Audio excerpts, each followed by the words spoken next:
Serial वसुधा के आने वाले अपकमिंग ट्रैक में जहां पे एक तरफ बिछा दिया है देव को मारने का बड़ा जाल मेघा ने, लेकिन मेघा इस बार सक्सेसफुल होती हुई नहीं नजर आने वाली है। क्योंकि जैसे ही जो एजेंट है जिसको हायर किया है मेघा ने देव को शॉट करने के लिए, वो कहीं ना कहीं विचलित हो जाता है क्योंकि वसुधा की नज़र वहां पड़ जाती है और वो भाग जाता है। इसी वजह से अब देव बच जाता है और फाइनली अवार्ड लेने वसुधा और मेघा के साथ डेस्टिनेशन पर पहुंच जाता है। लेकिन इधर ही राहत की सांस नहीं लेने वाली है मेघा। मेघा करने वाली है अब बहुत ही खतरनाक काम। अब इस बार वो देव पे नहीं, दागने वाली है वसुधा पर अपना निशाना। लेकिन इतनी आसानी से मारने वाली नहीं है वो वसुधा को, खेलने वाली एक बहुत बड़ा प्लान। तो चलिए आपको बता देते हैं वो प्लान क्या है और क्या होगा इसका अंजाम।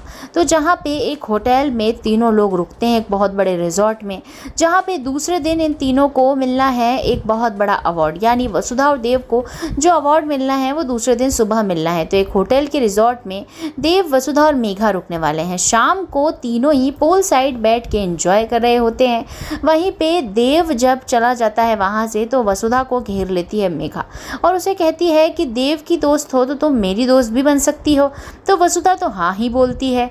लेकिन अब वसुधा के साथ हो जाता है बड़ा कांड, क्योंकि जहाँ पे उसे शरबत दिया जाता है उस शरबत में मिलाई जाती है नशीला पदार्थ और वो मिलवाया है मेघा ने। अब मेघा वो मिलवा के जैसे ही वसुधा को पिलवाती है तो वसुधा को नशा हो जाता है।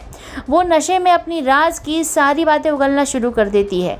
अब उगलना शुरू करती है राज की बातें, यहाँ तक तो ठीक था। लेकिन जब वो बताती है कि उसके पेट में एक राज छुपा है और वो राज ये है कि उसकी शादी हो चुकी है देवांश सिंह चौहान से, और वो मंगलसूत्र निकाल के दिखाने लग जाती है मेघा को। बस यहीं से गेम पलटना शुरू होता है वसुधा का।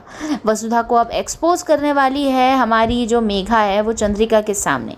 जैसे ही अवार्ड फंक्शन से वापस घर जाएंगे, पूरी की पूरी कहानी जो रिकॉर्ड हुई है वो पूरी का पूरी रिकॉर्डेड स्क्रीन सारी की सारी दिखाई दी जाएगी चंद्रिका को। और वसुधा की ये सारी हरकतें कि वो देवांश की पत्नी है और उसे पति मानती है, सारी चीज़ें चंद्रिका कानों से और आंखों से देखती हुई सुनेगी। बस फिर क्या था, वसुधा का बैंड बजता हुआ नजर आने वाला है।